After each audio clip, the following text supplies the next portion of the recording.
The introduction, yes. Okay, excellent. So today's discussion is going to be all about getting our priorities straight, to clarify what matters most to us in life, so that we don't end up working like crazy, working nonstop every day and sabotaging relationships and ultimately sabotaging our happiness because we're prioritizing the wrong things or prioritizing the right things, but in the wrong order. Okay. So when we actually get clarity on this, we can design who we become and we can design our lives, because what we value and what we consider most important to us does determine our direction in life and ultimately our final destination. So getting clarity on this helps us to resolve those inner conflicts that lead to self-limiting behavior, like always being hyper-focused on success and security at the expense of everything else. And having this kind of a discussion can help us undo a lifetime of bad habits. And all we have to do really is we just have to decide what we're going to do with the time that's given to us, and ultimately consider what's most important for us to do with that time we have in our life. So to value something means to place high importance on it. Anything you hold dear can be considered a value. So, and there are good and bad, there's not really so much good and bad values to have per se, but there are consequences to all the values we have. And if we don't like the results we're experiencing in our life, then it's time to consider changing our values and priorities. Okay. The real work, though, the real work when we go down this rabbit hole is to figure out the gap between what you say you value and what you actually value. You have to have the extreme self-honesty to accept that discrepancy, that we might be living different from what we believe we should be doing. But we have to have that extreme self-honesty in order to be able to do something about it. So why don't we just go around and get some people's thoughts on why does this subject and topic, getting clarity on our values, why does this really matter? Anyone have any thoughts? Well, What's the difference? Go ahead. Okay, Chris, and then Celine. Okay, it's the difference between looking down and in and then looking up and out. When we prioritize based on our own needs, we're looking at too small a picture, and that can cause us to pull things out of, organize things out of sequence, and based on immediate pains and needs that are more visceral than actually thought about and organized. When you, as Jocko says, take a step, take a breath, take a step back and look around and make a call. You're looking up and out. You're looking at the bigger picture. You're opening up your aperture to see the big picture, to see what you need to really handle that's coming at you. If you're looking down at your feet, you can't see what's coming at you. If you're looking up and out, you can see you can view the entire vista and make better long-term decisions. Love it, love it. So basically, when we're not clear on this, we live contractively. We're contractive instead of expansive, and we're not seeing what's going on the periphery around us because we can get a little too self-involved and focused on some of these things. Love it, love it. Celine, why does this kind of work matter? I think that we all have the 6 human needs to be happy, and just focusing on one is not going to make us all happy. I think we need to have balance. We need to have relationships. We need to have some growth, significance, contributions, and as well as what are the six Human needs.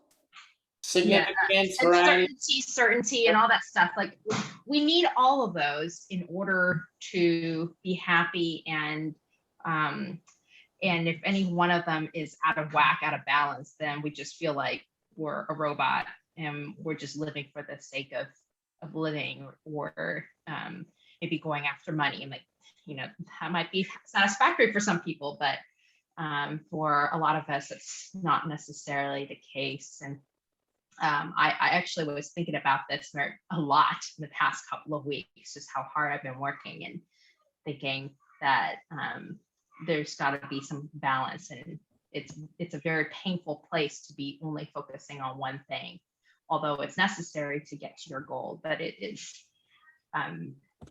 not a good place to be in, and I really have to work hard at the other things. You know what? That was a very beautiful answer. Like, basically, this is a key to happiness, right? Like, to feel happy and fulfilled in the long term, we have to live in accordance with our true values. You know, Tony Robbins said, if you don't know your true values, prepare for pain, right? Because you will get hyper-focused on one thing at the expense of everything else. And I think it's important, you know, kind of along the lines of what you said, that this helps us remove suffering, because it's easy to get sucked into patterns that create suffering, right? When we start to get myopic in this way. So we should get clear on the principles of living that help us best destroy suffering and create happiness. Love it. Charmaine, do you have any thoughts on this? I did, but I got caught up in that thought and I kind of lost it. I mean, I think it's like you were saying, it is so easy to be focused on one thing. We have stuff flying at us all the time. And I think I certainly have times where I get in that mode. It's like you have a bunch of things flying at you and you're like, knock this one down, knock this one down, knock this one down. And you aren't really processing, you know, you're not really taking the time to think about what you should be working on. You're so busy just tackling each thing that comes at you instead of being very deliberate in what you're choosing to do. Yeah. So you bring up an amazing point, that our values help us get greater clarity for decision making, right? Because let's say somebody values security and another person values adventure. Are they going to take the same type of vacation? Right? Are they going to drive the same type of automobile? No, but they're clear on what they value, and our values guide our unconscious decision making. So sometimes we're making decisions that move us away from happiness because it's being compelled by that magnetic pull of our subconscious values, right? The whole direction of our life is pulled by those values. And like I said, as Tony Robbins said, if you don't know what it is, prepare for pain, because it's probably not set up optimally, right? Joel, do you have any thoughts on this? I think the reason it's good to have clarity on values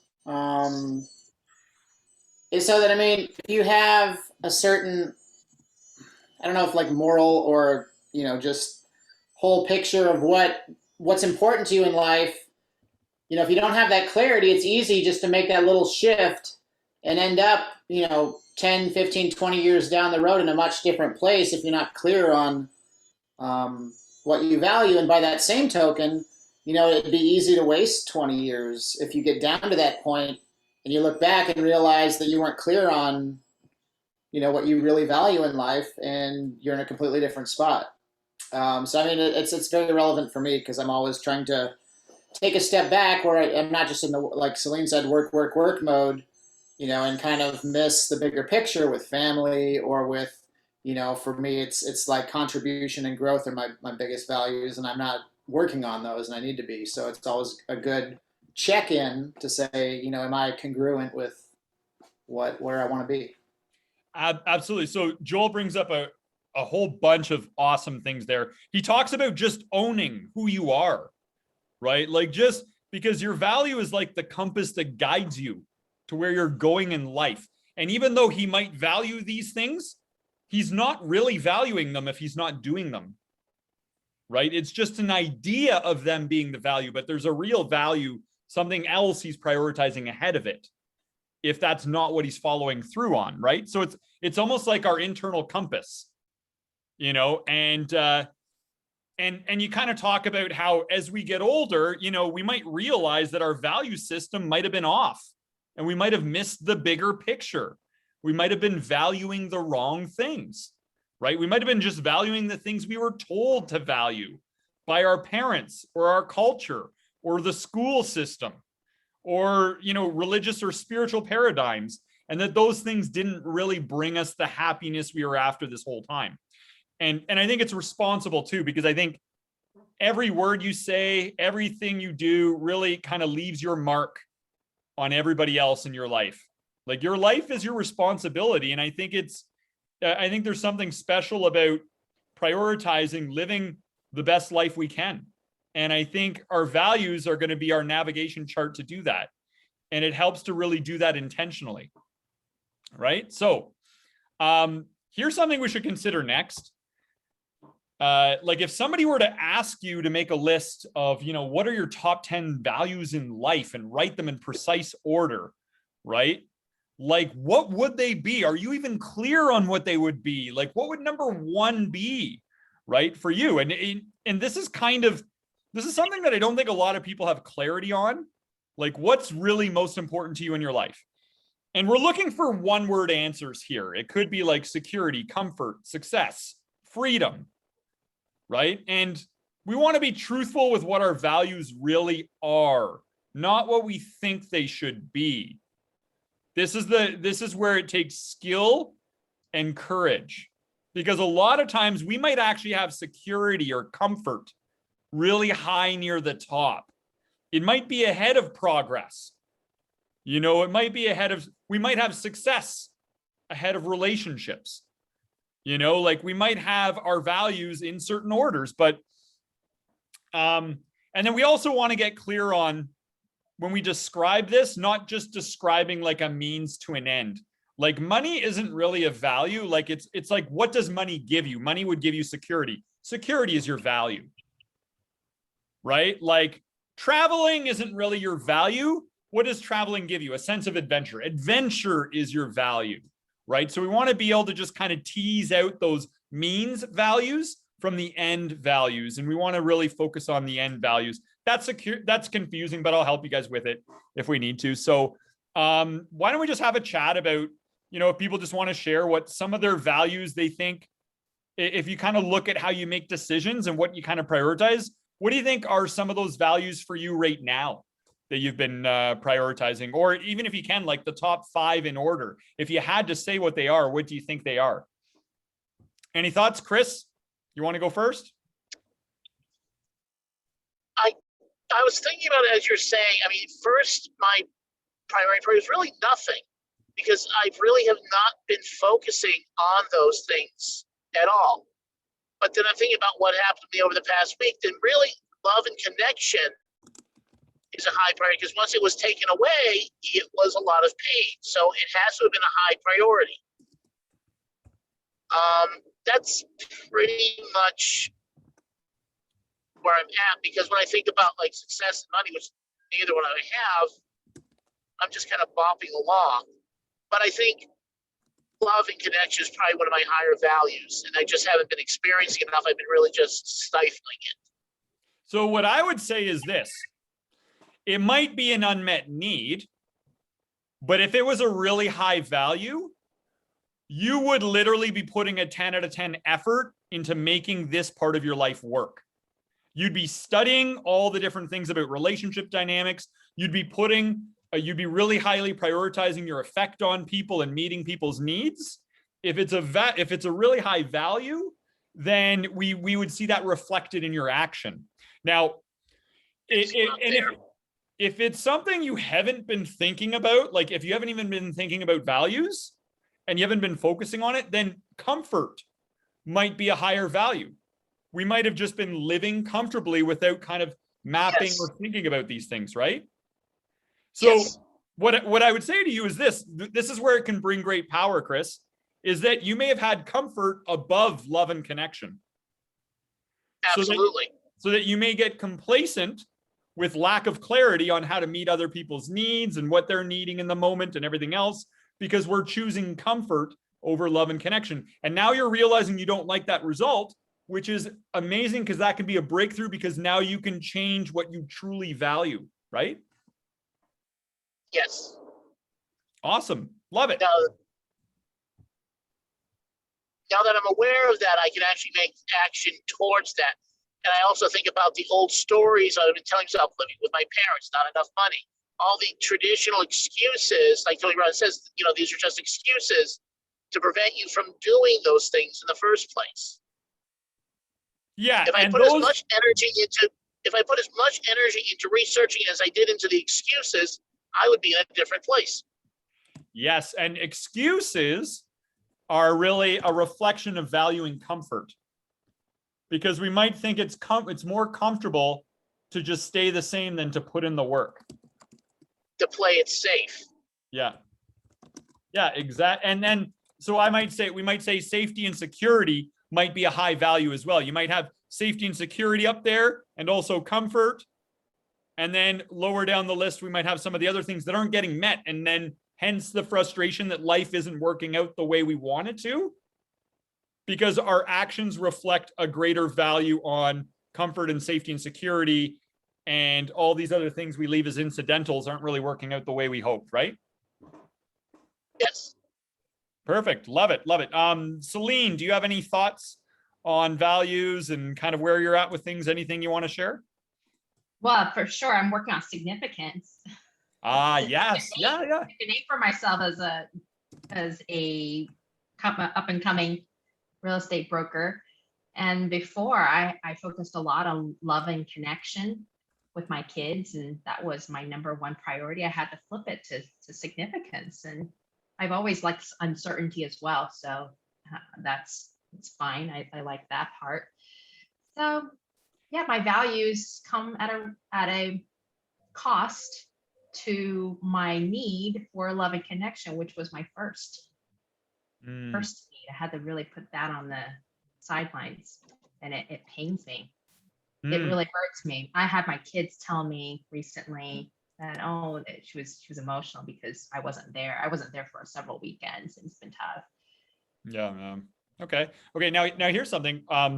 Significance is a need, but what does significance give you as a real estate agent? What does it give you? Does it give you security because now you've got a reputation? Is that ultimately what emotional result are you hoping for from significance in your profession? Yeah, I want people to remember me. Reputation is one thing, but also just remembering what I do and come back to me months later. That's part of significance. Getting my name across and being deliberate about my message so that they come back. It's no good just to, tell them, hey, this is what I do, but I have to be more intentional and be more direct about my ask. I have a side thought. You mentioned love and connection, and wouldn't, as a realtor, prioritizing connection with the people that you're meeting with be a better way to achieve significance that serves you better? Yeah, that's certainly the case too. Getting my name out there, meeting people, that's true. And I do a lot of that as well through networking, but there's also another side of it to bring significance by cold calling. There's only so much that so many people that I could touch from my community, from my network, and I belong to several networks. Yeah, like actually having some deals that I could highlight, that's part of significance, like tooting my own horn. That's what I'm talking about. Yeah, so getting sort of the admiration and respect, right? Yeah, that's that part I have a hard time with. Love and connection is by far still the highest priority because I love to talk to everybody. I love going out there and meeting people, and so that's definitely still high up there. But it's also at a cost to my family, right? So love and connection is, while I'm continue to foster those relationships, they also come at a cost to my own immediate family. It's interesting that you mention being memorable, which I think is a great quality, especially in your profession. As a business owner myself, if I wanted to achieve more significance, I would say, like, here's some awards we won, here's some reviews that rave about us.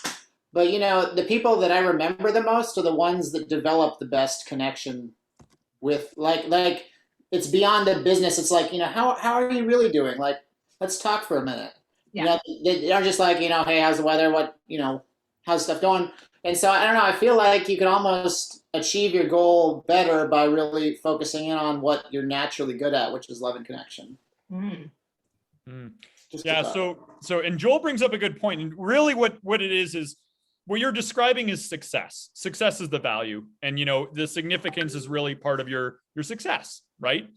But in some ways we might live and act as if success is more important than love and connection. Even though we deep down our greater need is love and connection, sometimes we might put success higher, and then we have challenges, and that's where getting clarity on this stuff can help us reprioritize our life and how we're organizing it, right?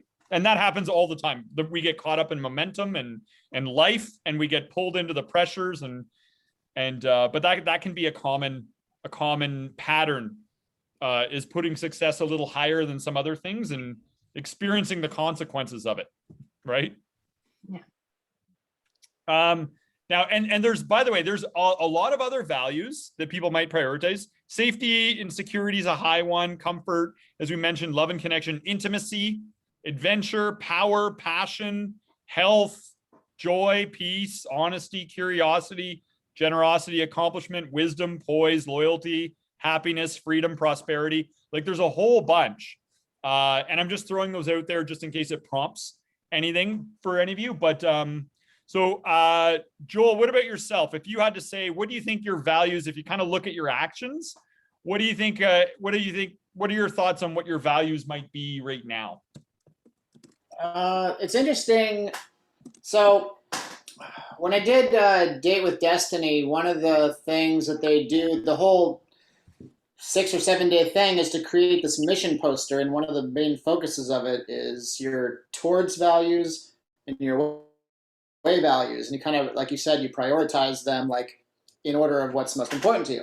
But it's interesting because when you mention some of these other values, I realize that some of the ones that I have are kind of ones that I'm almost like every morning when I read this, I'm wanting to gravitate towards, but the ones that I actually value more aren't necessarily on there directly. Such as like, being, the ones that are on there would be like being energetic and cheerful and passionate and grateful and playful with my family, like, having laser focus, because sometimes distraction is an issue, having love and warmth, being successful, like Celine mentioned. But, in thinking, I wrote another list while we were talking, because in thinking about what actually transpires in my life, adventure is huge. But I guess I know that intrinsically, and I don't need to remind myself of it. Like I'm just always going to value adventure and freedom, freedom in a sense of adventure, like being able to go out and go climb a mountain when I need to do that. But some of the things like spiritual growth is really important to me. Connection, even more than love. And contribution is very important to me, but it's not something that there's a block there that it's not congruent. I'm not getting through to it. Productivity is important, which again goes back to, lack of focus. And then you mentioned peace, and I think peace is a really great one too, because like the one thing that really challenges me internally is if I'm ever at odds with somebody in my family or somebody that I know, like I have to resolve that. I have to feel that peace, being at peace with people. Cool. You had some great ones in there. And I really love the self-awareness that you're like, what actually transpires in my life is that adventure is a higher value, right? Because I'm spending so much of my time planning and organizing adventures. And sure enough, every time we tune into a call, you're planning adventures and you mix in your business with your adventures and everything else, right? So I would say, yeah, that's definitely what I've experienced from you is adventure is really high, right? For sure. Love it. Charmaine, any thoughts on the values? One of mine, I think that hasn't really been said yet is knowledge. Yes, wisdom. I am a sponge and I'll soak up anything before I make any decision. I want all kinds of information. And I feel like I need that to make decisions or to make good decisions. But I also just like learning for the sake of learning. I like knowing how to do everything. And sometimes I'll learn how to do something and realize I don't like it and I don't want to do it again, but I know how to do it. And it's important to me to know how to do it, not necessarily have to continue doing it, but having the knowledge is important.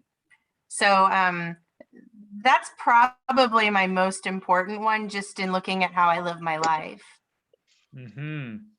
That is actually one of the, I mean, that is one of the ones that when you have it up higher, it tends to make everything below much better off. You know, because if you have wisdom first, then you can have, you know, health is even better off because you can be very wise with all your actions towards health. You know, if you have wisdom first, then your adventures might be more safe and maybe more economical and maybe more exciting because you've done your research, right? If you have wisdom first, then you can take the calculated risks and, you know, in order to maintain safety and security. You know, wisdom, if you put wisdom up higher, it can really augment the values beneath it because you're kind of strengthening yourself. So, I mean, one of the things that for my, as far as myself, one of the things that I put up high, really high in the order is actually happiness. Because I think happiness should happen before success. Because success without happiness, I feel like that's just a failure. And I know because I've gone that route where I've put all my focus on success and it didn't work out. I know that happiness before love and connection leads to greater love and connection. Because otherwise we might compromise things just to stay in relationships and avoid loneliness and be with somebody, but be miserable. But if we prioritize happiness first, then we're naturally going to make decisions that will lead to healthier love and connection, right? So, I always ask myself, how can I achieve happiness first? And even with business and success, like this morning, I had to do a whole bunch of work I didn't want to do on the computer, but I blasted 50s music because it was like the only thing I could do that wouldn't totally distract me, that would try to at least boost my happiness. Because I'm all about how can I get my happiness up first before I then focus on the lower priorities, whether it's success, security, whatever it happens to be. So, you know, I think for me, wisdom is up high, happiness is up high. I think for me, God contact is up high. You know, Joel said spiritual growth, but trying to see the creator's involvement in all aspects of life and kind of creating that awareness of is a very high priority for me. But yeah, so that's something to think about, just what those values might be. Now, here's something to think about. What questions should we ask ourselves to carefully evaluate our value choices? Like, what should we be asking ourselves about this stuff? Right? Does anyone have any thoughts? Like, because we should really carefully evaluate what we consider important.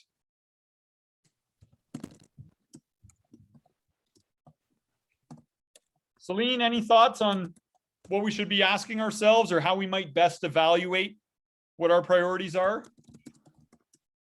Yeah, I guess to figure out what makes you happy first, or what's really, well, I don't want to say what doesn't make you not happy or stressful, because in order to stress yourselves and get into uncomfortable situations, there's going to be some level of stress. So I think we just have to evaluate, ask yourself, like, what makes you happy? Perfect. So I love what you just said, because basically you're saying we should ask ourselves, why is this value important? Will it make me happy, right? Will having this value here make me happy? And that's why I think if that's basically one of our primary criteria, then I think we should just put happiness right up there. You know, because then that way we're always going to focus on what, and then if, you know, focusing a little bit more on success at this time in our life is going to make us happiness, so be it. If now's the time for love and connection and that will make us happiest, so be it. Then it helps us find that balance that ultimately leads to happiness. Great suggestion. Great suggestion. Chris, any thoughts on how we should best evaluate what our priorities are? We best evaluate our priorities by asking better questions. And I think that will give you better clarity on what you're looking for, but it can lead you into a circle where it's not going to give you an aha moment. It'll just give you an average moment. So if you really want to assess what values are important, you really have to look at your actions over the past year or 2, 3 years. And what have you been doing? What were the small things you were doing? What victories or non-victories have you been consistently getting? Because maybe the non-victories are more important. As you said, comfort's more important isn't going to lead to a lot of victories. It'll keep you safe at high priority, but you're not going to get a lot done. So I think you have to really look at the little things that you're doing over a long period of time. It's like charting your course, but looking at it backwards. Where have I been to get me to this point? What have I done over the past 3 years to have got me where I am? And what values brought me here over the past 2 or 3 years? So I think by reverse engineering it, you can see your values, your true values, more clearly. Yeah, I love it. And I think one of the things I definitely hear in your share is that we should ask ourselves, is this the right value to have for what I ultimately want? You know, like what results has it given me so far? Right? Like what actions does this value have if I'm always putting comfort first, or if I'm always putting security first, or if I'm putting, gaining respect first? Like what consequences has that led to? What actions does it lead to? What emotions does this value lead to? Those questions all can definitely help us gain greater clarity. I love it. And I love your share on how we can gain greater clarity on what it has been in the past.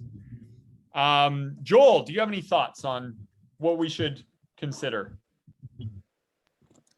I just find it helpful to, almost like free flow, like write down things that seem to be things that you prioritize and try to dig deeper than the surface level things. And then just to kind of like match them up, like, okay, connection or freedom, like which one of these is more important to me? And work through that and kind of keep matching up different ones and kind of move them up and down the list. For me, adventure is probably more important than peace. As ironic as that sounds. And so it would help me put some separation there. But also, it was interesting listening to, talking about happiness. I think ultimately happiness is a great quality, but also it's also kind of an open door, because you could also say if you didn't have a moral barometer, like there could be things that make you happy that maybe aren't good for you. So maybe it has to be like happiness with some sense of fulfillment. Like maybe it has to serve a greater purpose than just topical happiness, if that makes sense. Yeah. I refer to it.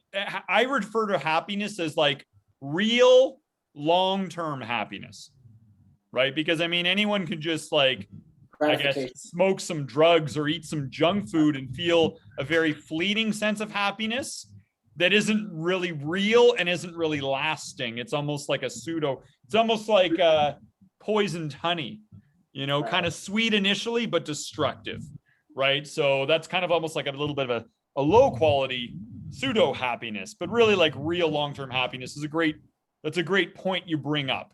And when we do value happiness, ultimately, I believe we get wise discrimination in terms of what is the best type of happiness. Because then our brain starts to think about, once we start prioritizing happy, our brain, our subconscious mind starts to spin around about those types of things. How can I create it? What's the best type of happiness? And all those different things start to naturally, organically unfold, I think. But yeah, I think one of the things you brought up that's really good is is this value in the right order? Like you talk about kind of moving them around. Like what's the payoff of having this value in this place, like really high up or really low down? Are there any consequences? Is it constantly on my mind? Like if freedom is a top value, am I constantly focusing on everything that's threatening my freedom? And in that way, am I actually not free because I'm almost like a mental slave? And am I missing out on all the ways in which I'm already free? because I'm so focused on freedom, right? Does it create pressure or stress? Or how does the order create conflicts, right? So those are a lot of great things to think about that you brought up there. Well, one other thing too is, as I mentioned, like getting, and you mentioned this earlier, but getting clear on what the deeper value is. Such as, there's a story that my teacher used to tell of, there was a man that would mow lawns, and he came to this man's house. He said, what, I'm looking for work. Can I mow your lawn? I'm like, sure. And so he starts, and the lawnmower breaks, and it turns out, the guy that had the house had another lawnmower. He's like, here, you can use my lawnmower. He's like, well, I'm not really looking for work. I'm just looking for money, And so he's like, oh, well, come into the house. And he comes into the house, and he takes him up to the attic, and he pulls out this whole big box of like Confederate money. He was like, here's a bunch of money. He's like, well, that doesn't really work. I don't really want money. I want things. I need the money to buy the things. And it's like, well, this whole attic is full of things. Like, take all you want. He's like, well, I don't really want things. When you dig down enough, people usually just want to feel loved.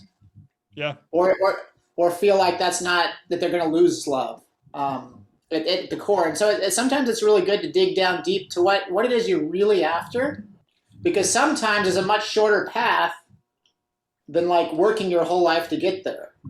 Yeah. Yeah. And a lot of people have said really that every human, whether they're aware of it or not, is really wanting to avoid pain and increase happiness or pleasure, whether that comes to us through love or whatever.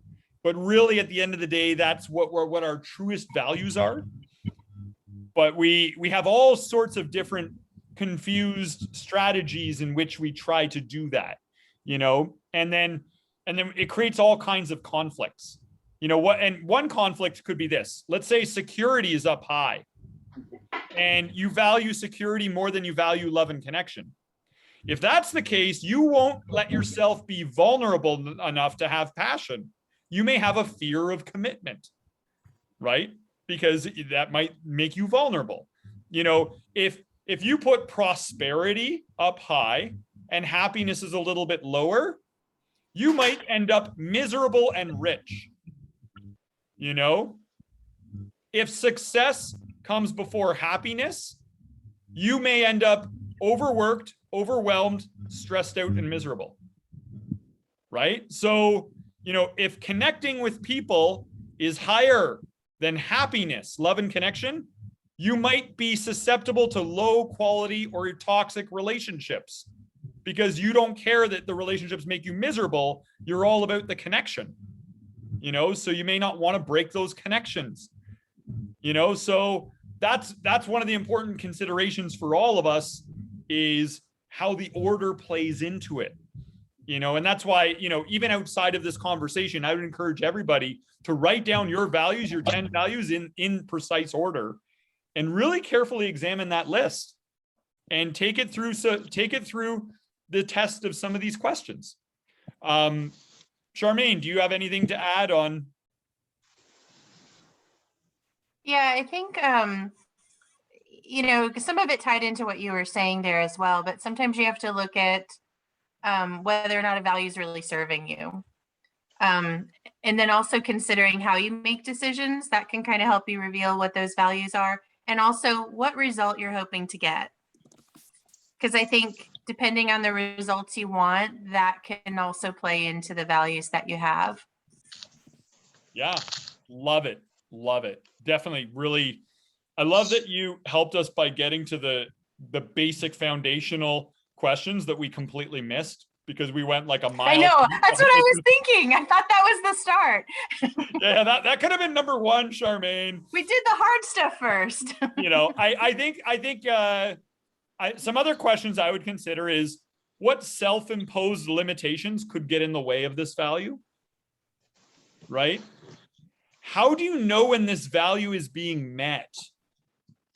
So some people value safety and security, but they don't really have a way to satisfy it. They keep pushing they keep pushing the finish line further ahead. Some people value prosperity.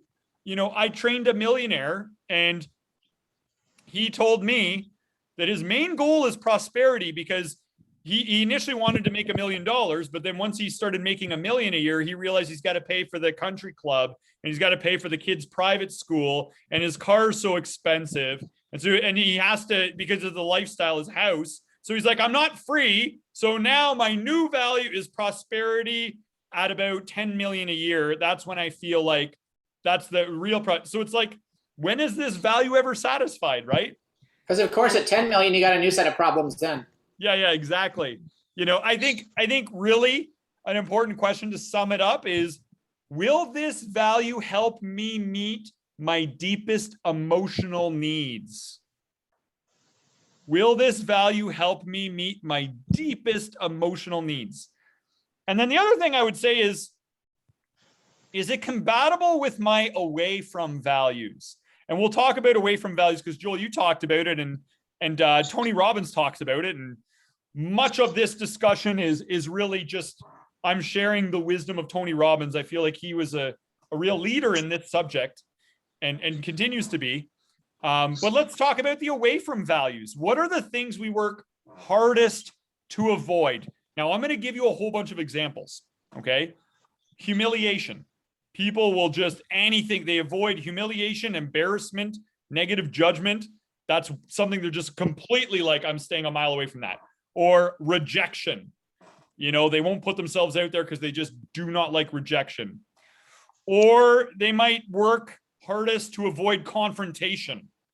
You know, they'll let things build up because they're really avoiding confrontation.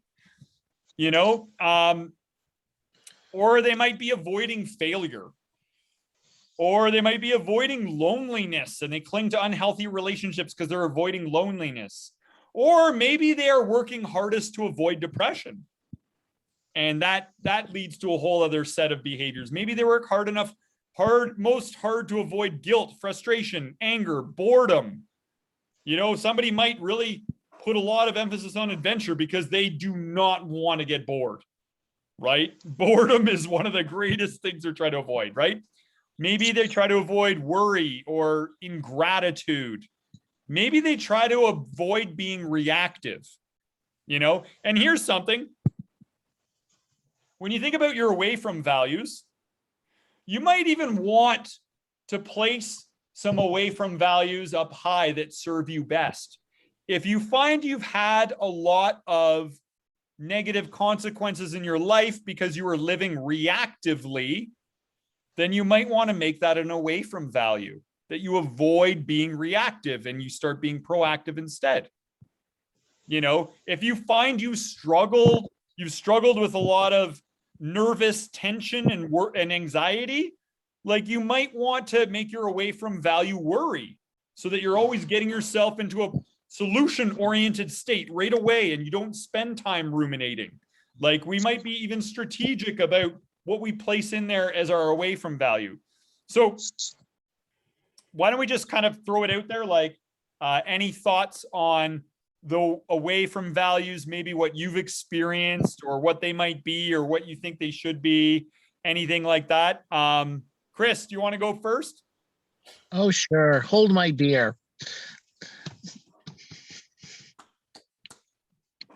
So how about this for an away value? Getting my needs met, being happy. You're trying to avoid being happy? I'm trying to avoid getting my needs met too. Because I will do things to sabotage not getting my needs met. What do you think getting your needs met? What is the pain that you associate with getting your needs met? People will find out that I'm not who I am. People will find out that I don't value myself enough to have my needs met. I'm not important enough. You put other people first. You serve other people first. And then by the time you get down to the bottom of the list, which is you, there's really nothing left, but that's okay because that's where I exist. Okay, so is it possible that you are most trying to avoid perhaps embarrassment or humiliation that is what's really hiding behind this behavior of avoiding getting your needs met. That people will find out some of these things you've described. Or that you would be noticed, that you're so used to hiding in the back or being in the middle of the pack that all of a sudden, if you're getting your needs met, you're all of a sudden out in front. You're now the bright lights of success. And now things are expected of you differently than what had been previously expected. Now that is increased. Now you really have to perform.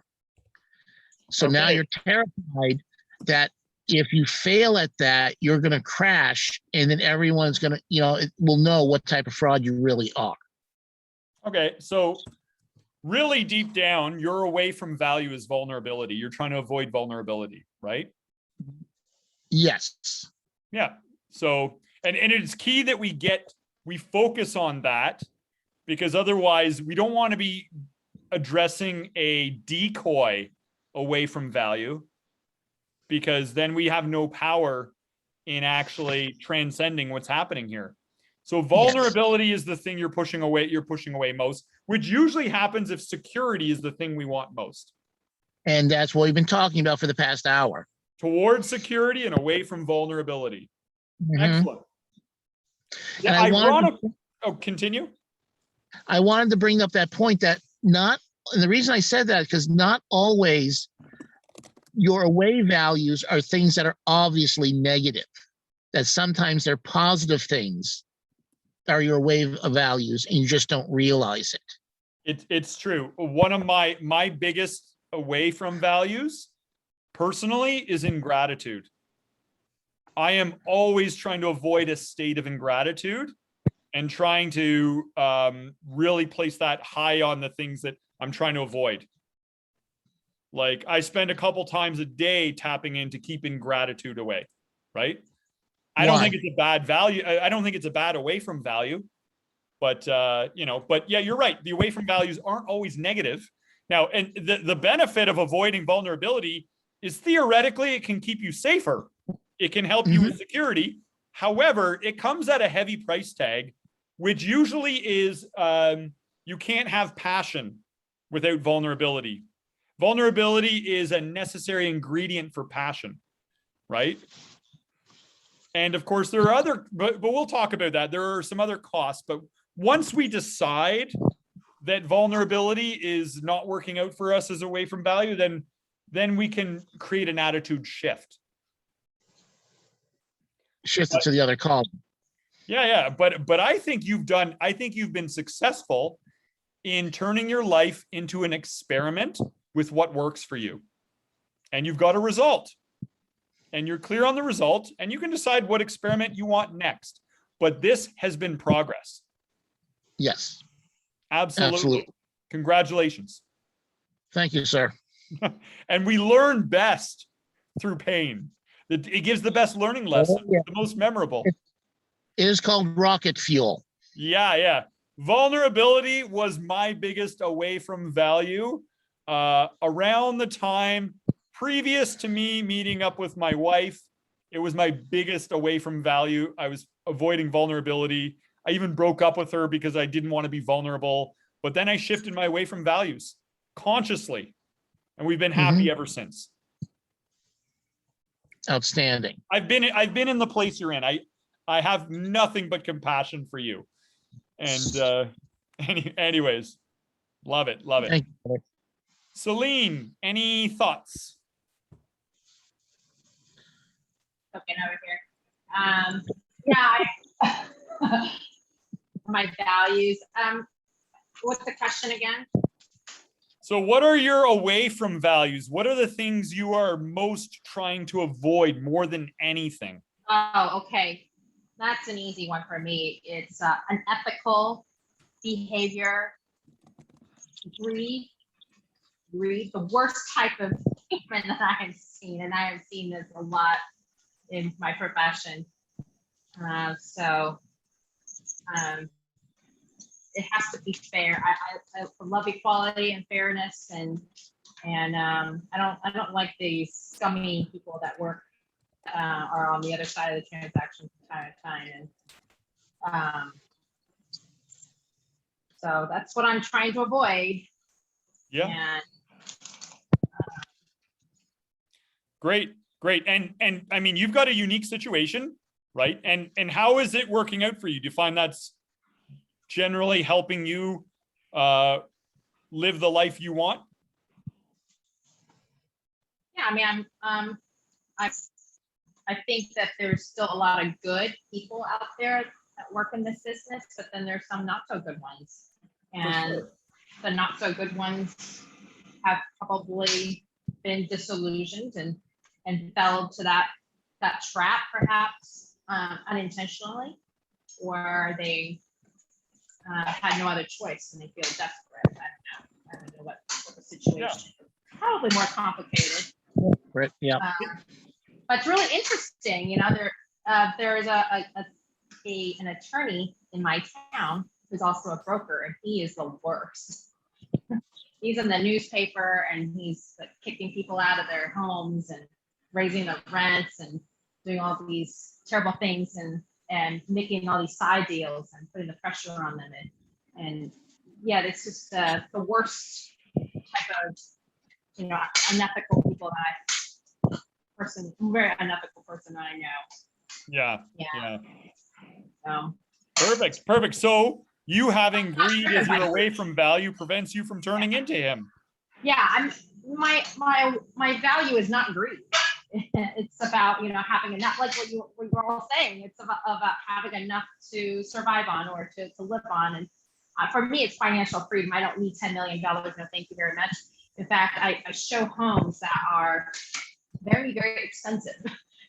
And I don't think the people that live in them are very happy. It's just the maintenance involved and all the risks that they're taking, right, to get there, to make that kind of money. It's really not worth the headache.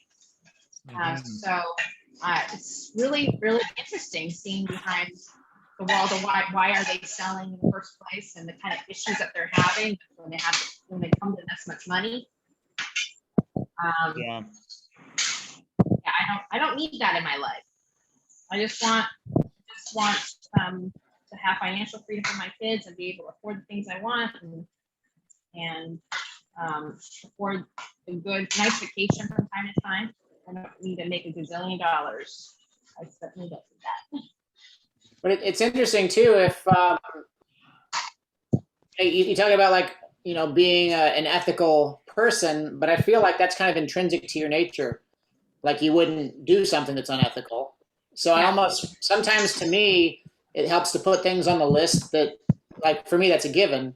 But if like financial freedom is your biggest towards value, wouldn't like your away value be failure or poverty or I don't know, like. Yeah, living a paycheck to paycheck would be failure. And then it's interesting too, I posted in the chat, and this is something I brought up one other time, you know, and you talked about, you know, somebody in a $10 million house isn't necessarily what you need, but so, you know, if you look up the people of Bhutan, and they have this concept called gross national happiness, like there's some of the, like, not poorest people, but they have like some of the least, you know, proportionate material possessions and money and things, but they place happiness really high. And so I don't always, you know, it's going back to that, like, what are you really after? If you're after happiness, financial freedom sometimes may not lead to happiness because, you know, like you've mentioned, you know, I've worked with high-end clientele. You know, my business of 23 years is up in the Aspen area where you have, you know, millionaires and billionaires. And as you mentioned, you look at some of these people that have like a tremendous amount of financial wealth and they're not necessarily really fulfilled or happy people. Not happy. Yeah. They're probably the most paranoid people I know. Right. And so if you've got, you know, here's a ton of wealth, or, you know, I guess you could say financial freedom, and it may not equal happiness. And here's people that are, you know, have almost nothing and they're super happy. Maybe there's a different way to find happiness and security without making it tied to financial freedom. Possibly. I don't know. Just a thought. I think that you're onto something, Joel. I think that success is defined by our culture. We've been told from a very young age, okay, you have to graduate from elementary school. You know, you go to kindergarten, first, second, third grade, all the way till, you know, eighth grade, and then you go to high school, and then once you graduate from high school, you have to make it to a good college, okay? And then after you make it to a good college, maybe you need to go to graduate school, and then you get married, and then you have to have kids. You know, there's so much pressure, and if you don't fall in line with all of those things, then it's failure. I'm very blessed that I have been able to achieve all of those things, but there's still societal pressure to do more, to be able to afford nice vacations, like the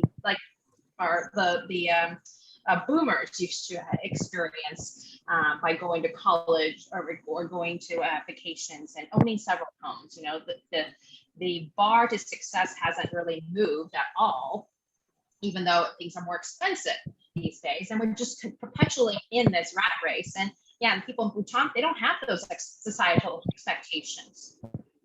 Maybe the answer is to move to Bhutan or to another area where we don't have these societal pressures to go on this straight line, go on this ladder, so to speak, and achieve every single ring, you know, on this ladder, because it just drives us nuts. Well, and one other thing I just posted in the chat that you reminded me of, there's this movie called I Am, and it's done by the guy that directed a bunch of Jim Carrey movies. I forget his name, but he did like Ace Ventura and Liar Liar and all these really successful movies. And at some point, it might have been a health challenge.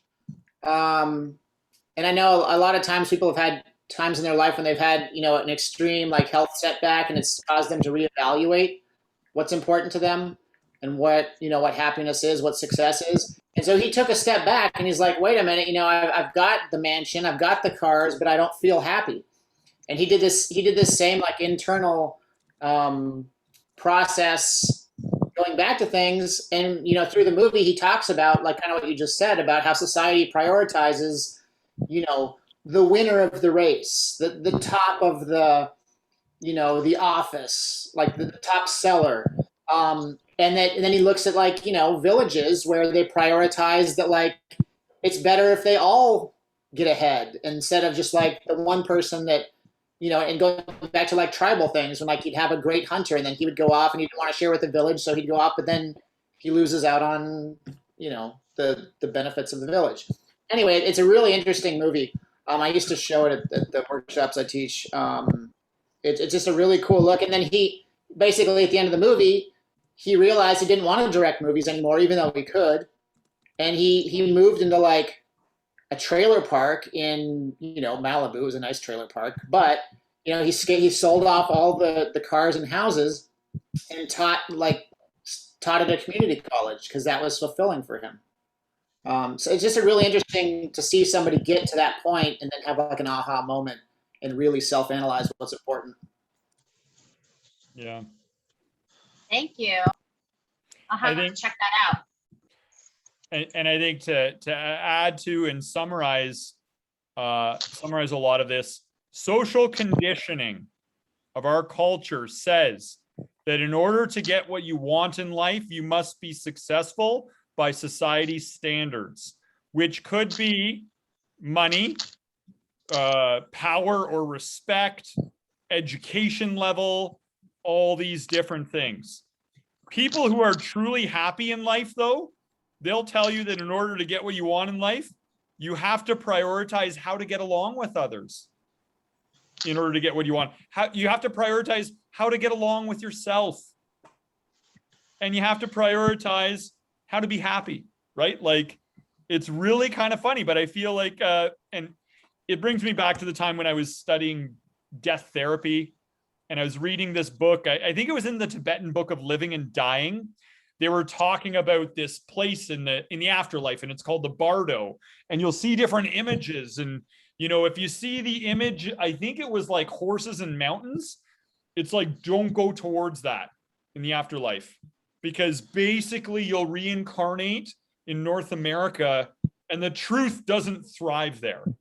Like, and then so it's like, it was kind of something along those lines, and it's like, oh my goodness. But then you can see it's so true, because when you think about the truth of how to live a human life, Like the truth is not thriving here. Like it's like we have so many confused messages about how we should be living our life, right? So Joel, do you have any other thoughts on away from values? Anything for you in particular? So the list that I created with Date with Destiny that I go through periodically just to reorganize and take out old ones that don't really affect me anymore. So what's on my list? A feeling of scarcity. Like the opposite of that would be abundant, seeing abundance. Moving away from discouragement, anxiety, a need for certainty, because, the opposite of that is trust to know that, I'm being guided along the path I need to be on. A feeling of futility, like nothing that I'm doing matters. Moving away from, a sense of failure, which I think kind of goes to what Celine was talking about. A feeling of moving away from a feeling of anger, which I'm not like an angry person. And like I said, one of my high priorities is to always feel at peace with everybody.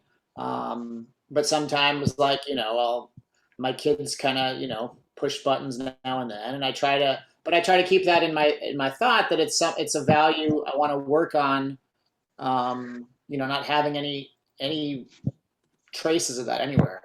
And then, for my own spiritual growth, moving away from any illusion of mortality.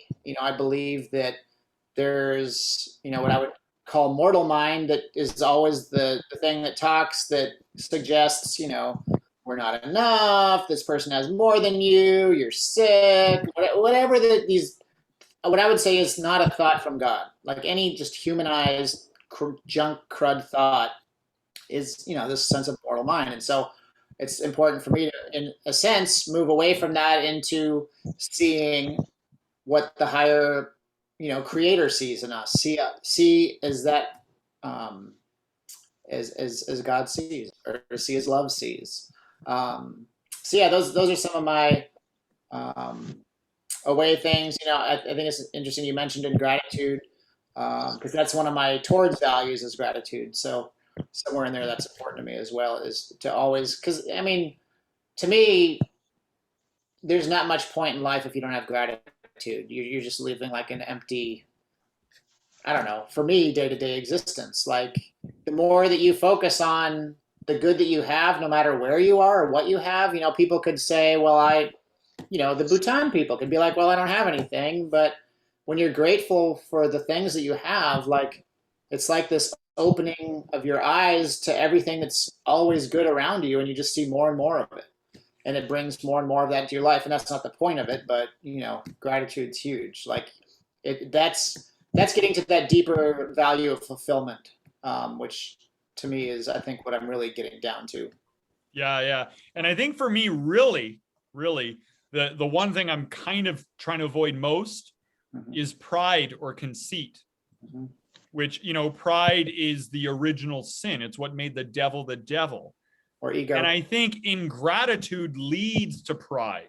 It's like a gateway to pride, because pride is like this illusion that we are the doer and the sole creator of our success. And I'm trying to avoid that delusion because first of all, I'm sure we've all experienced what it's like when we valued pride and we thought, you need to toot your own horn and you need to advocate for yourself. And I remember like growing up, I'd like getting trophies for like MVP of the sports team and stuff. And I'd put my trophies there, and then it takes our focus off of everyone and everything we should be grateful for. Right. And what are we edging out when we focus on pride? We're edging out all of those that are contributing to us, and we forget that our success is the reflection of the success of countless others. And I don't want to forget that. All the forces that are supporting us, I don't want to take that for granted. So, so I'm always trying to push away that egotism, pride, vanity, conceit, all of those things in that. Awesome. Brendan. Yeah. Does going towards that pride and ego, does that help distract us from actually feeling gratitude and being vulnerable? Oh, yeah. Yeah, for sure. You can only focus on so much, right? So if you wanted to detach from being vulnerable or feeling like you're at risk, you can focus on something that makes you feel certain, like that trophy or that reward, and you wouldn't feel so scared about things because you're just focused on that reward or that moment of ego. Well, I mean, I would say this. What might be more effective is, instead of focusing on how you can be, how you are protected and supported, or instead of focusing on how, I would ask yourself, how are you already supported and protected? Focus on the support and protection that is already in your life. Because it's really a lack of awareness towards what's already there. You've got forces that are supporting you and protecting you at all times. You've got firefighters that will come to your place if it's on fire. You know, you've got a police force that will protect you at gunpoint. You know, so you've got some sort of intelligent force inside your body that's beating your heart and operating your immune system and digesting your food for you. So the key is to just focus on all the love and support that's all around you and inside you and in all dimensions looking after you. And then we won't have this fear of vulnerability. So I think that's the greatest way to go after it, is to just increase that awareness, or even rewatch the Divine Hide and Seek, the knowing talk we did is really good to just decrease our fears of being vulnerable and stuff. Okay. But yeah, I think you asking that question is a breakthrough, because it shows you're taking steps forward now. You're actually like, I've reached that moment of epiphany and self-revelation, which has to happen before the change then begins. So you're going in the right direction, buddy. And we're here to help you out, man. We're here to help you out. Thank you for the support. Absolutely. Absolutely. Charmaine, any thoughts on away from values?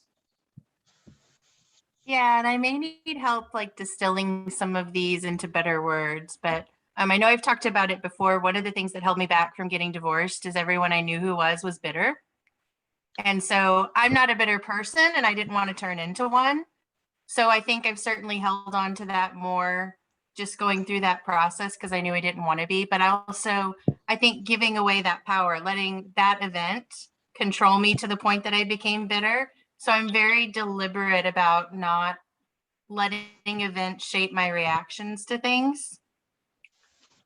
And then I think also just about hurting others. And that's one of those ones, I think most people don't want to hurt others, but I think I've gotten to the point where I don't intend to hurt other people, but I think by avoiding stepping up and saying things that I should say to them that might help with their growth or might hold them accountable, I avoid it to the point that I'm not letting them grow, or I'm putting a safety net under them when I shouldn't. So that's one that I'm working hard to avoid, but I think needs to be reevaluated.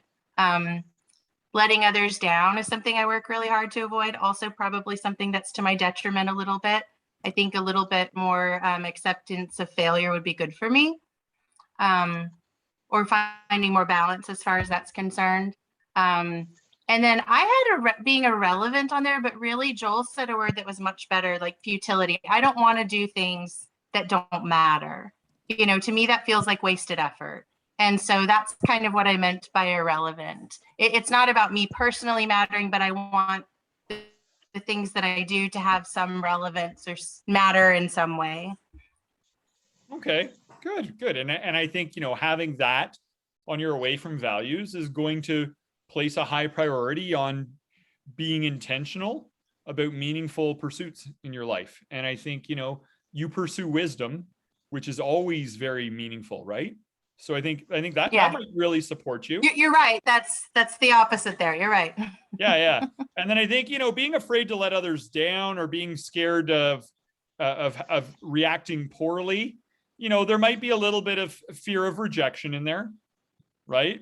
Or there might be a little bit, rejection might be an away from value.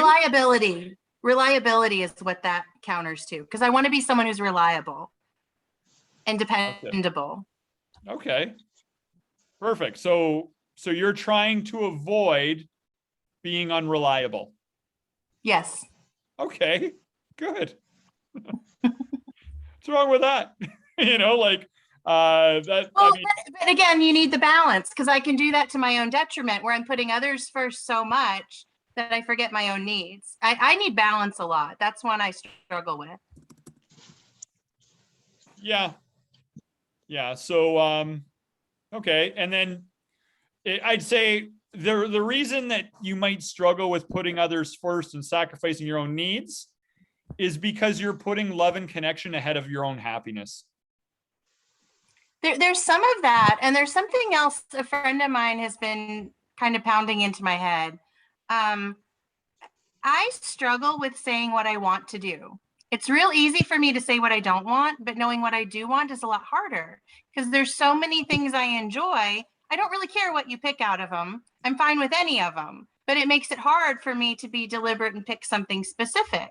And I think that's the other thing. When other people have demands, those are specific. And it's easier for me to meet those because I'm not having to make a decision. Okay.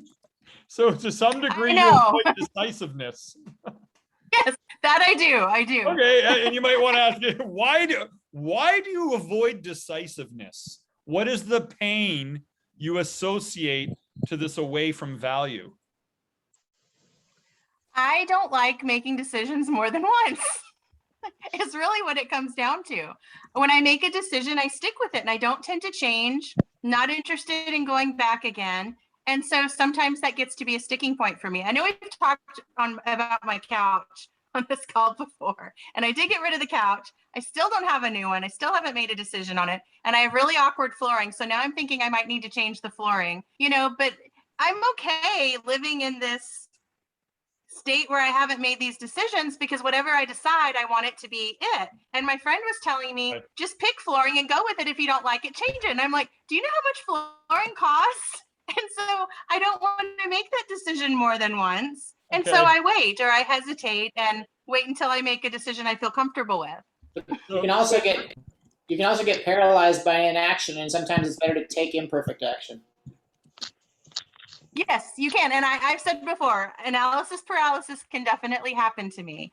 But yeah, I struggle to make a decision because sometimes we were talking earlier about wisdom. I take in too much information and, I'm not quite ready to decide. But I do, when I buy something, I don't rebuy it. I'm not somebody who goes out and changes things. I believe that your indecisiveness is really just futility. It's just, that's a different way futility is expressing as your way away from value. I think it's just different expressions of that same away from value. So you might want to consider, hey, futility is the thing I'm trying to avoid most, but how am I creating futility by avoiding futility? Yes. Well, I can relate too. I mean, I have perfectionistic tendencies. When I do a project, whether it's in the yard or whatever thing, sometimes my wife will just want it done. I'll be like, no, to do it right, I got to do this, this, this, and this. And she just, wants to be done with it. But I can't work that way because I'll know I'll end up having to fix something if I skip a step or half-ass it. And so I can relate, I guess, to that sense of indecision. But I've learned, like, she loves to have decisive answers. Like if she's like, what do you want for dinner? And I'm like, I can eat anything. Like, I don't, anything you make is good. But she doesn't want that. She's like, taco, something like just to give her like clarity and like, okay, that's what I'm working on. So sometimes there is value in like trying to overcome indecisiveness. I also think too that one of the things I would actually submit to you is that nothing is really futile. And that it is a judgment, but when we push away from this concept of futility, we really miss the value and the learning and the growth that happens from some of these things that don't work out the efficient way we wanted.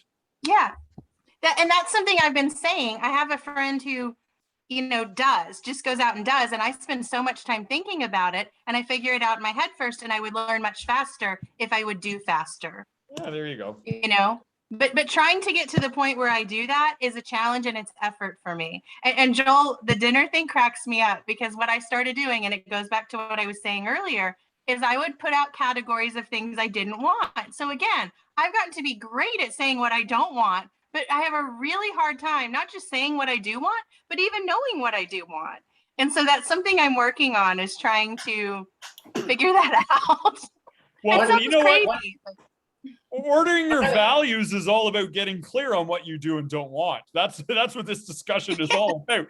And one of the steps next would be to say, you know, what do my values need to be in order to achieve the life I desire and deserve?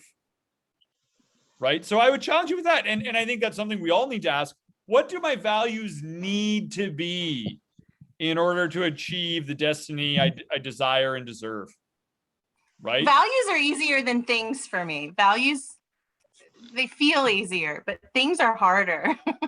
Well, one just little side note too. You know, Tony Robbins talks a lot about incantations, and Mhm. you know, I talked earlier about like mortal thought and what he would call an incantation. But be careful of just saying like, you know, it's really, really hard for me to like decide on something, because then it's like self-fulfilling prophecy. Self-fulfilling And that's prophecy. That's a good point. That's something that I've started doing in my own thinking, because I'll catch myself saying like this is the hardest thing ever, and I'm like, wait a minute, do I want this to be the hardest thing ever? No. So I'm like, okay, this is going to be like, I'm going to enjoy this and it'll be easy. And it's like, does it like magically, you know, resolve itself? Not all the time, but like my attitude about it changes, and so it's a much more enjoyable process. You're not making it worse then either. But, Yeah. but you're right. Repeating that doesn't help.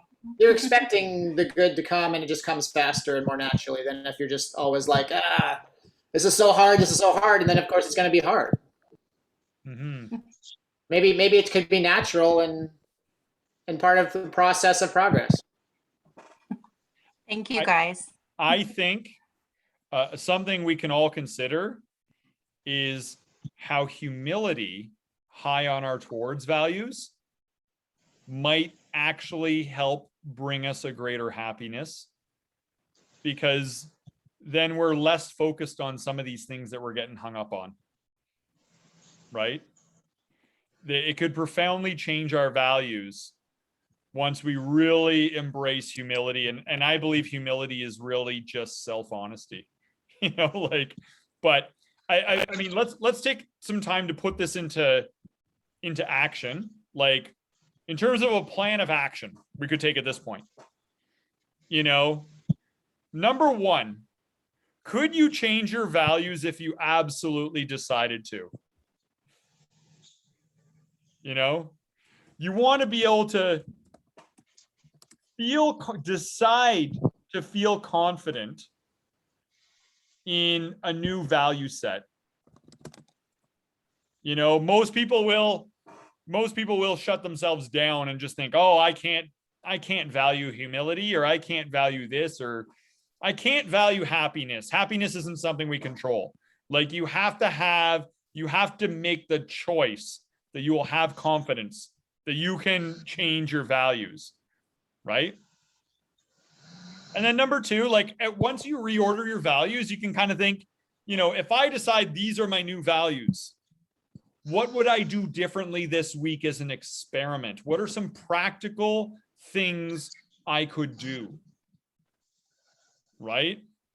So what are some practical things I could do if this was a new value for me?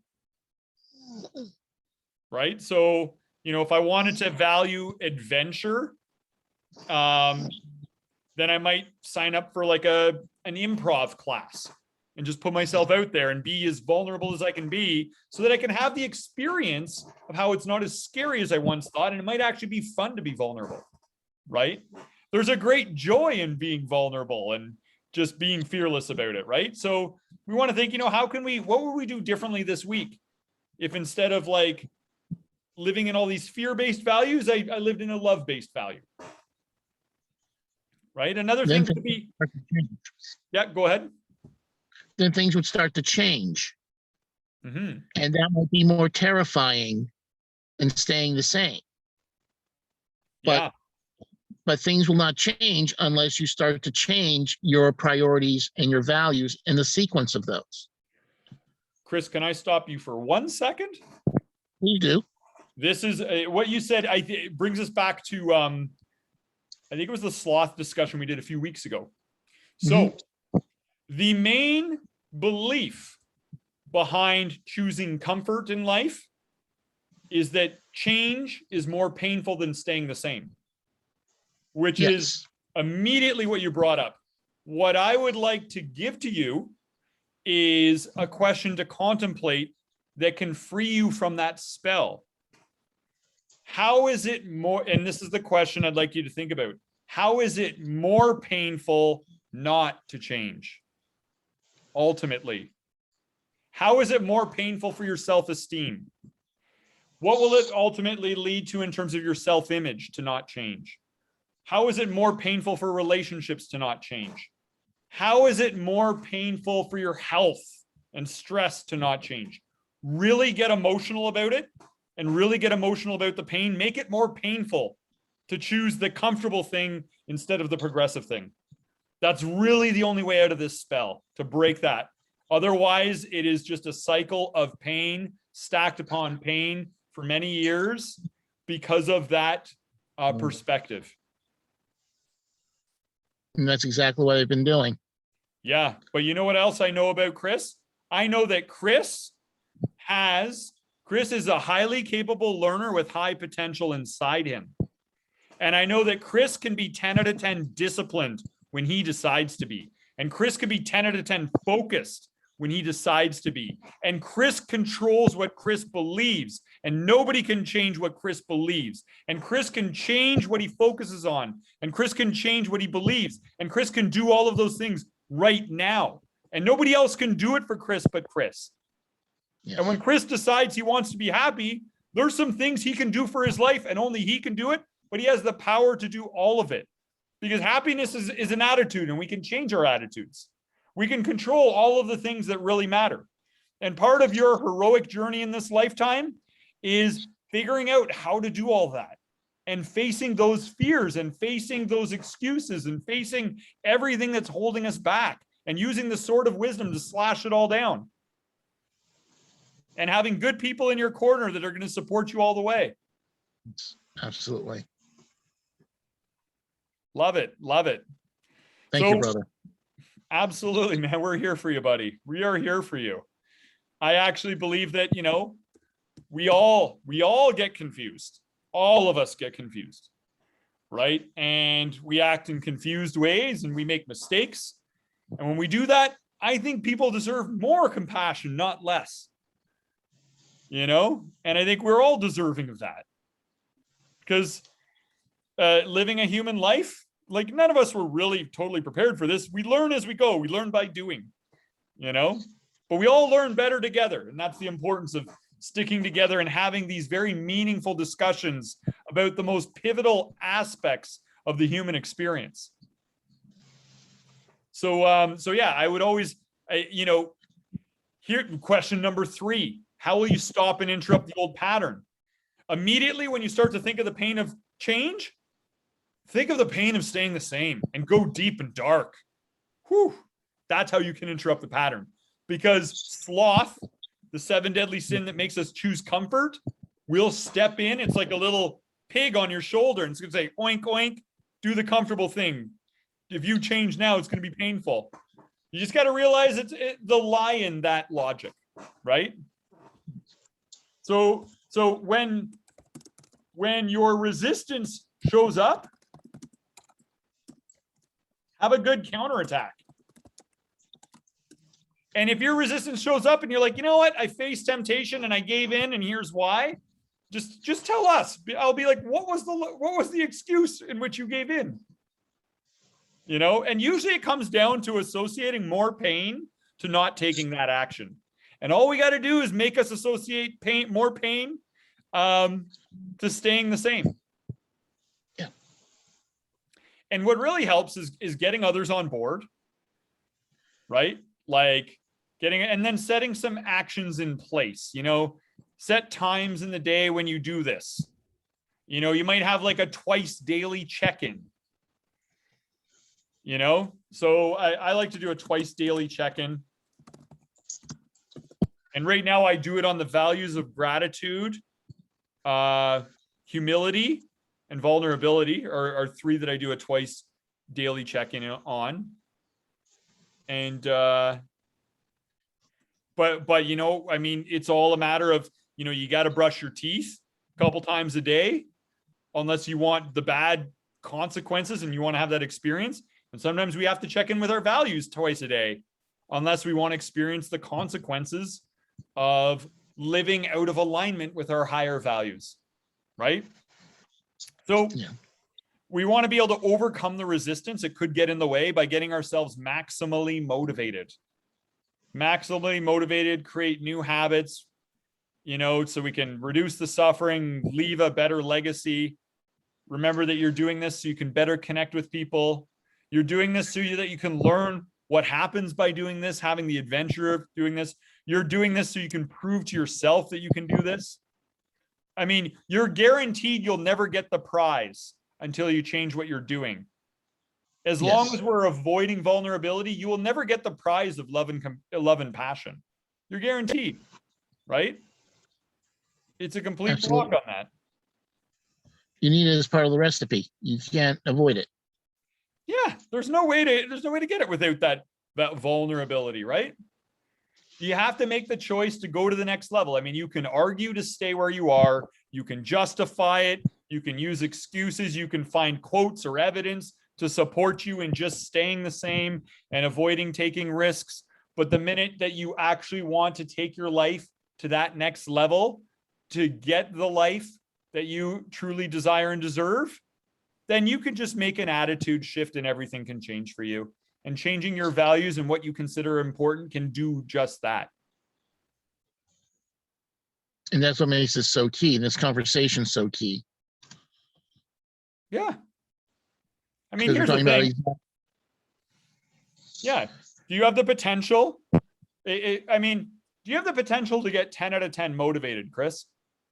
Yes. Yeah, you do.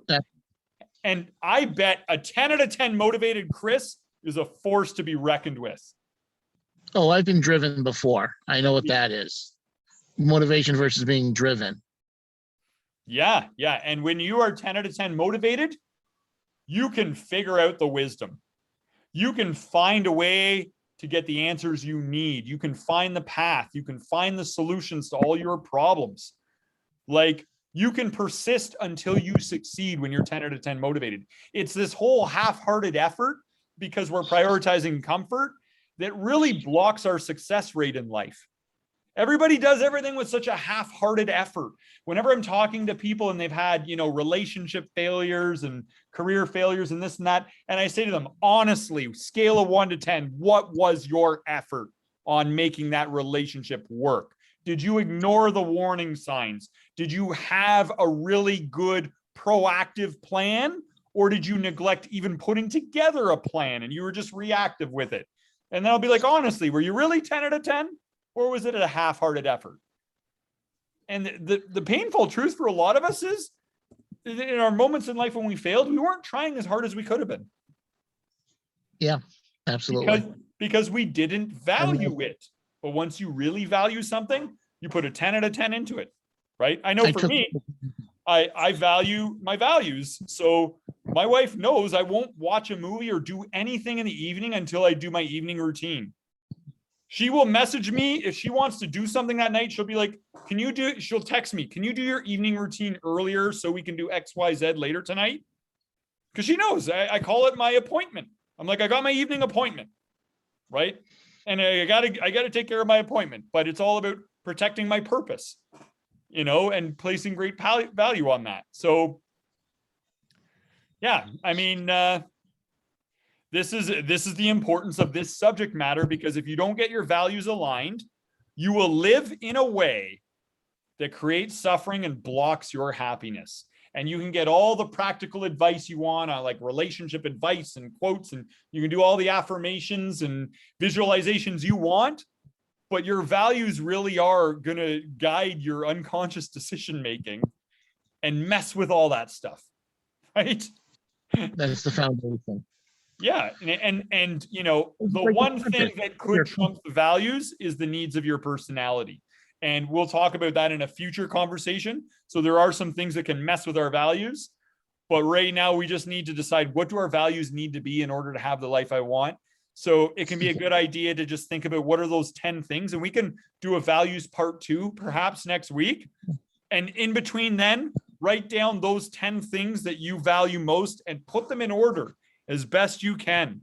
And then maybe think of like the 3 away from values or something like that, or if you want to.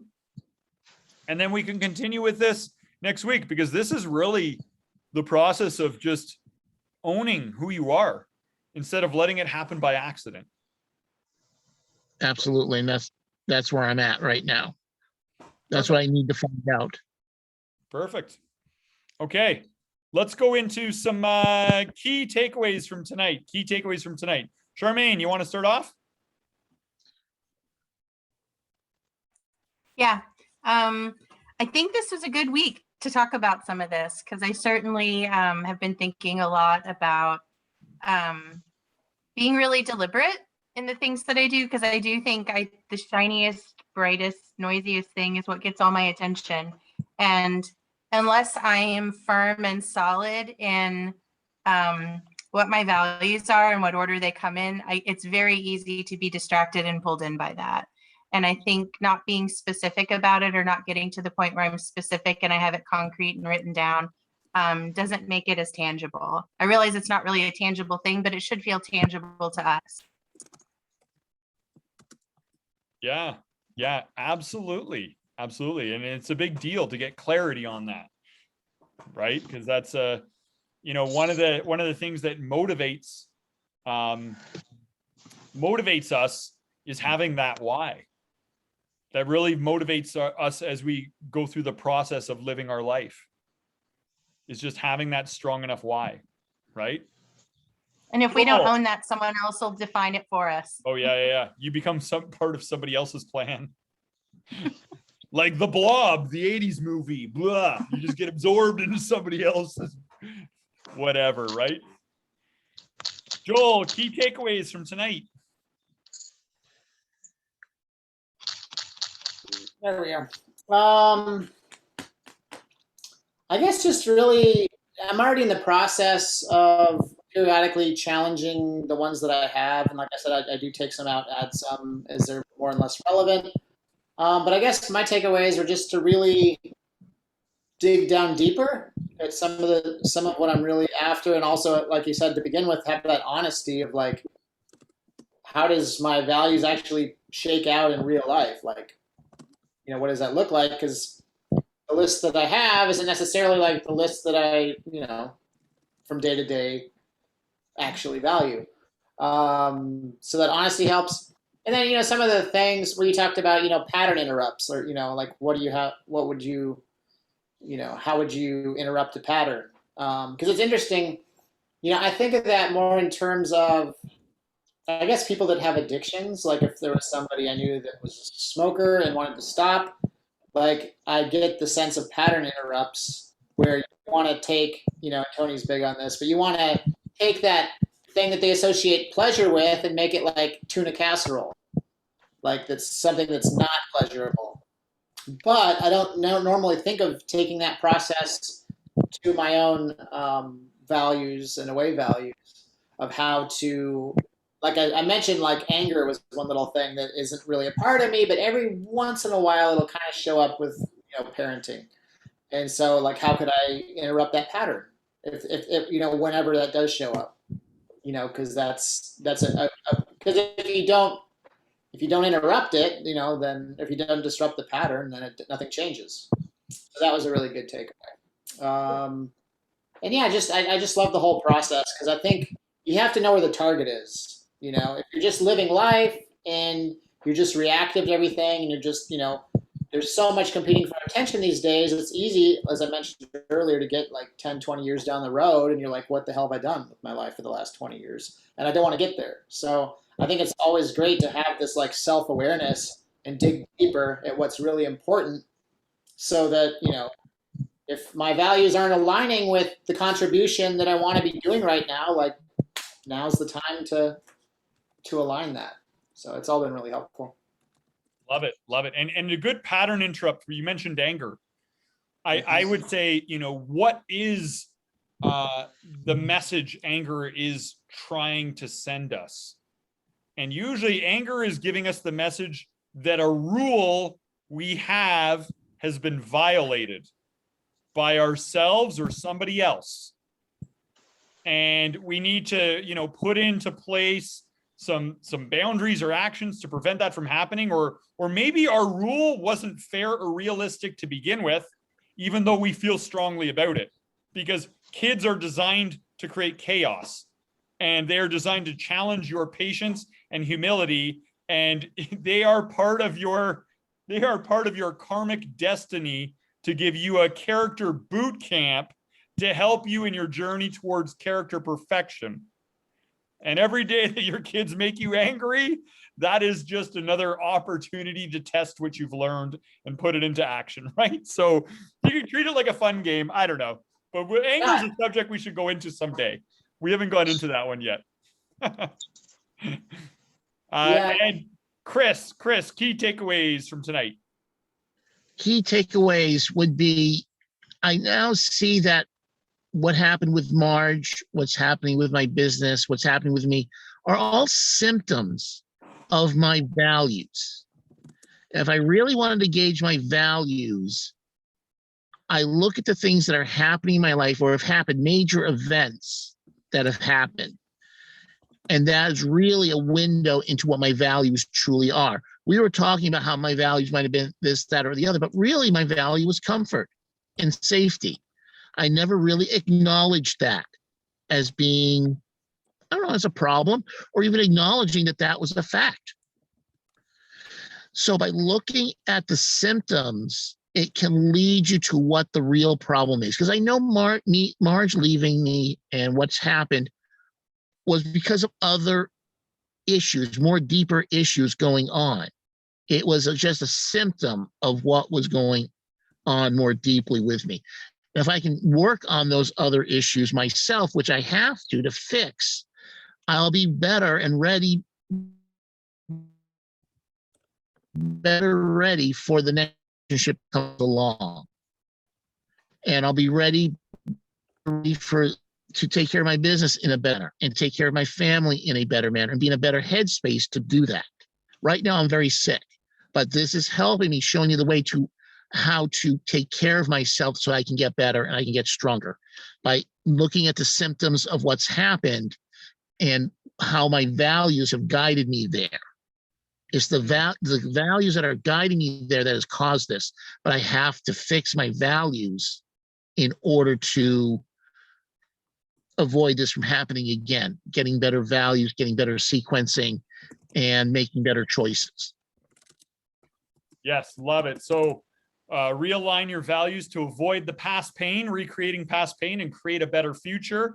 And just remember that, in my opinion, and, feel free to disagree, your relationships and, all your relationship experiences are just educational experiences designed to awaken your hidden potential.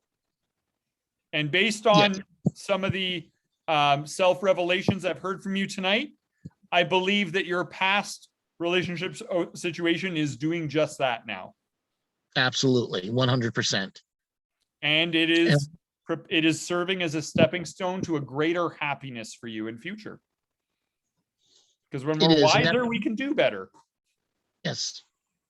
Love it. Love it.